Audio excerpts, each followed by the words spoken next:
ápice, assim, do meu ministério, da minha carreira. E eu quis parar, né? Comecei a falar com a minha equipe, olha, eu preciso parar, eu tô doente, eu tô muito mal. Só que existe um sistema, né? Que você vira refém disso, né? acaba virando refém. Você começa a pensar, poxa, mas fulano depende de mim, ciclano depende de mim. Como é que eu vou fazer isso e aquilo, não sei o que lá. Então, Deus me parou. Deus me parou. Eu comecei a namorar uma pessoa e essa pessoa me expôs na internet. Eu acho que vocês, na época, não acompanhavam ou não estavam... A gente não sabe de um monte de coisa que acontece. Então, às vezes vão chegar pessoas aqui que vão falar com a gente. sim. A gente não tem muito conhecimento Cara, do que é mas esse foi meio, horrível. sabe? Eu fui humilhada, assim, nacionalmente.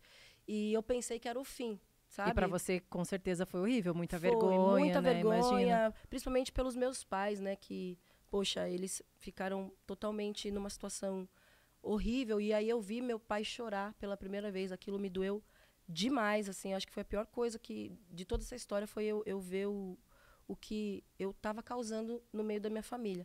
Só que ali mesmo Deus começou a agir, sabe?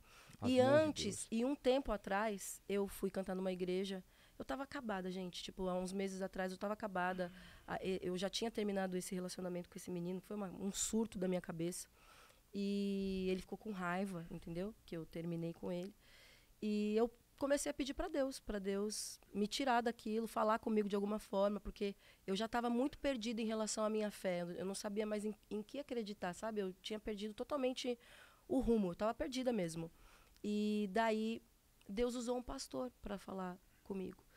E esse pastor me falou tudo o que ia acontecer. Ele falou, olha, vai acontecer um tsunami na sua vida e você vai para um lugar. Nesse lugar, Deus vai te preparar, vai te purificar. Aí você vai fazer isso, isso, isso, isso, isso. Ele começou a falar. No momento, não fez muito sentido para mim.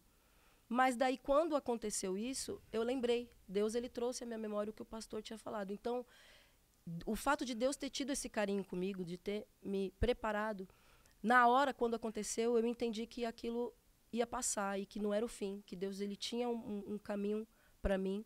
Que ele não ia me deixar... Deus molda nosso caráter, né? Sim, que ele não ia me deixar presa naquela situação, que ele ia reverter a situação, né?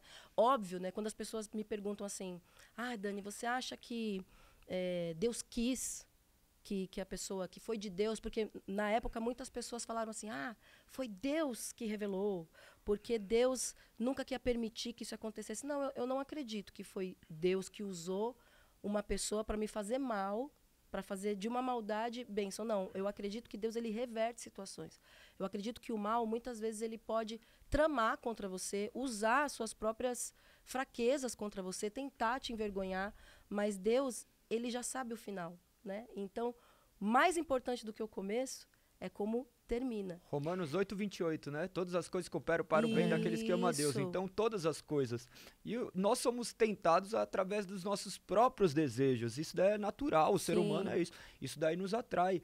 E vivendo tudo isso, passou pela sua cabeça desistir? O quê? Desistir da vida, né? Porque hoje nós temos falado muito disso. Se você tentou suicídio, qual é a mensagem que você tem a respeito disso? Cara, eu na hora, assim, eu fiquei num desespero, né? Muito grande. E daí comecei a ligar para as pessoas. Na verdade, eu comecei... Quando eu me lembrei do pastor, a minha mãe veio até mim, meu pai também veio até mim.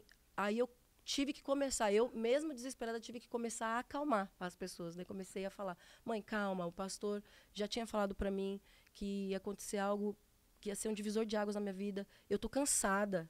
Eu preciso ser curada, eu preciso ser tratada, sabe? E eu não posso pensar agora em carreira, em coisas do tipo. Eu preciso pensar na minha vida, na minha alma, senão eu vou morrer. E daí, algumas pessoas começaram a me oferecer ajuda, né? Dentre esses lugares, a Estância Paraíso me ofereceu ajuda. E aí a minha assessora da época falou, Dani, você tem que ir para esse lugar, porque esse lugar eu conheço. A pastora Zenete é uma pessoa séria, ela vai te ajudar no que você precisar, você pode ficar o tempo que você quiser. E daí eu fui. Então, assim, a gente precisa admitir, quando a gente está num momento assim de vida ou morte, sabe? A gente precisa admitir que a gente precisa de ajuda. E foi muito difícil para mim admitir que eu precisava de ajuda. Foi muito difícil eu me abrir. Eu não confiava muito nas pessoas, né? Eu tinha esse problema de ter sofrido muita repressão na minha casa, de ter ficado muito acuada dentro de mim. O que acontece com muitas pessoas que crescem na igreja, né? A gente aprende a se esconder É. E eu não quero que os meus filhos se escondam de mim, sabe? Eu não quero. Eu E quero deixar eles bem livres. E fora a gente admitir as nossas fraquezas, sendo que são pessoas que se apoiam na gente, a gente é uma referência. Isso. A gente admitir nossas fraquezas para alguém que pode espalhar muito mais. Então, se você chega e fala assim, olha, realmente, por exemplo, vou dar um exemplo, que eu não sei se era seu caso, mas, por exemplo, estou afundada nas drogas, ou Sim, não consigo sair. Eu tinha que falar, gente, tô perdido. Eu tinha que ter alguém que eu confiasse e falasse. Mas nem no meu pai e na minha mãe, na época, eu confiava, sabe? Sim, ainda mais imagina a vergonha ou Sim. a tristeza que você poderia provocar para eles. Como ter essa confiança de falar do seu coração. E nesse momento, assim, você se arrependeu ou você só olhou e falou assim, meu, não consigo sair disso, preciso de ajuda? Na hora, eu não tinha noção do que estava acontecendo comigo, porque... Inclusive, as drogas fazem isso, né? Elas tiram você um pouco da realidade, né? A pessoa que é usuária de drogas, ela usa porque ela não quer viver na realidade, já parte daí. Ela quer fugir da realidade, ela quer ser qualquer coisa menos o que ela é. Então, eu estava muito perdida. O que eu me lembro foi que eu admiti que eu precisava de ajuda. Eu estava com muita vergonha, eu estava com vontade de sumir do mapa e muito machucada, né? Eu me sentia muito machucada, eu tinha muita mágoa, muitas coisas. Só que quando a igreja começou a me abraçar, quando pessoas de Jesus mesmo começaram a surgir, nesse processo Deus já começou a me curar, porque eu pensei que a igreja ia me escorraçar. Eu pensei que as pessoas iam falar, vai para lá, ia me abandonar, eu tinha essa imagem. Mas Deus, ele é tão maravilhoso, tão perfeito, em seus propósitos, que nesse processo ele já começou a me curar. E ali Deus já começou a ministrar na minha cabeça. Ele falava assim, aqui é o seu lugar. Você não vai embora. Porque eu pensava assim, agora eu vou ter que sair da igreja. O que eu vou fazer num lugar que não me querem? Acabou pra mim, né? Não tem mais saída. Mas Deus começou, não, aqui que é o seu lugar. Você vai ser curado aqui, você vai ser tratado aqui e você vai ficar aqui. E aí foram 3 meses, eu fiquei praticamente 3 meses sem sair da instância. Eu pensei que eu ia ficar lá 2, 3 semanas.